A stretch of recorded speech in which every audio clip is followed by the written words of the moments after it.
Alanganin.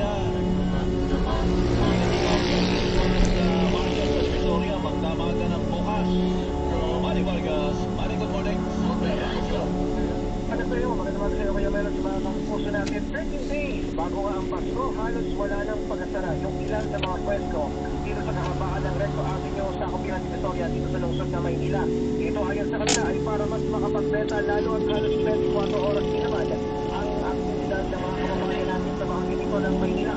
Sa ngayon, hindi pa umunok kalakasan ng benta ng dagdagang pagkakalo. Pagkakas pinahatahan nila ng dagdagan mula naman sa araw ng ito. Siyempre, ang bentahe ng mga nagtitinda rito kaya yung murang presyo ng mga paninda ang tulad ng magagalang modelo.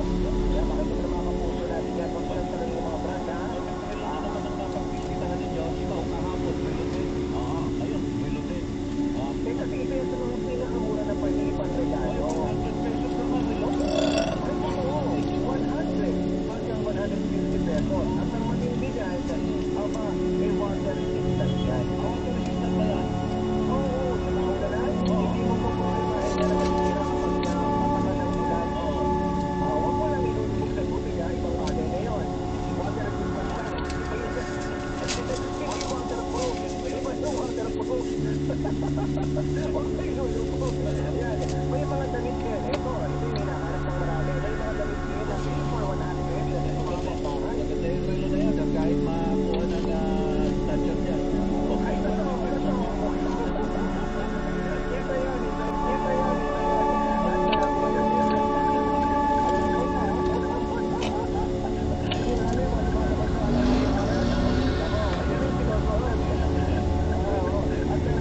May mga damit na mula sa 3 for 100. Karamihan sa mga pangbahay, mga pambata hanggang 350 pesos ang bawat isa kada yan ang presyo kada isa ng mga damit na yan. Kaya rin mas mura kumpara sa mga mapipili sa mall na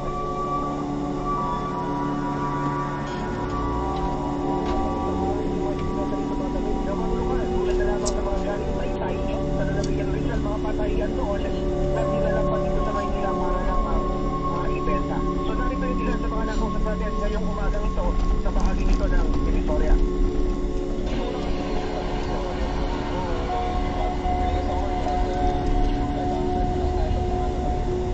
No, NC.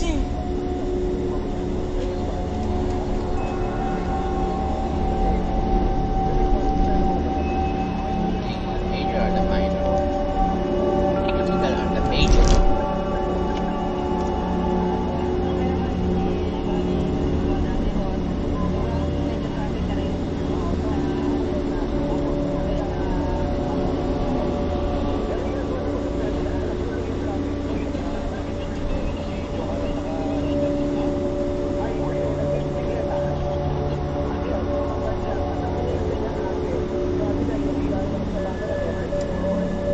Full tank.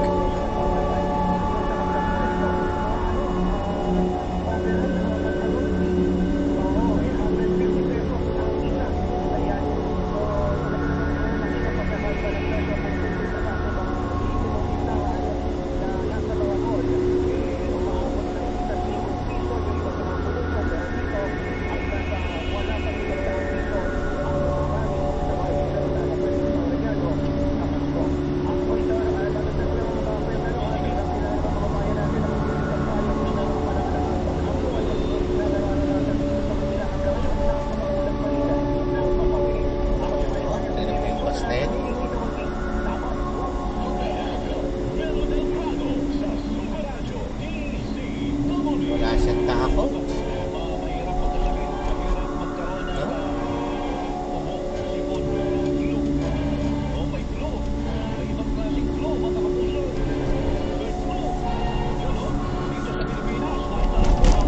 Ay, nako.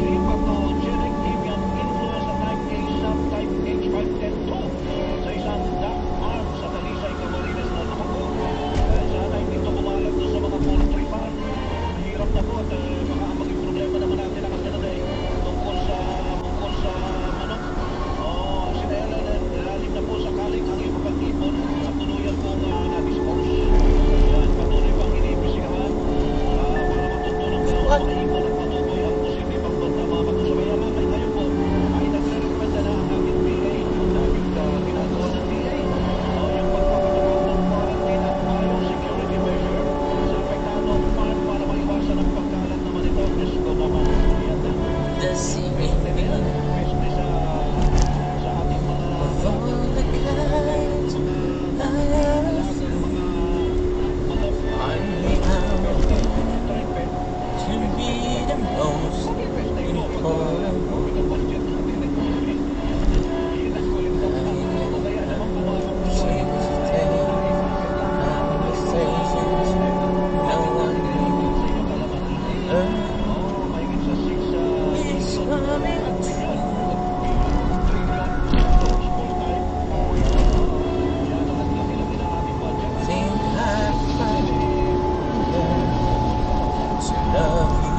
na lang sa flammable. No smoking within 50 feet. At sasabog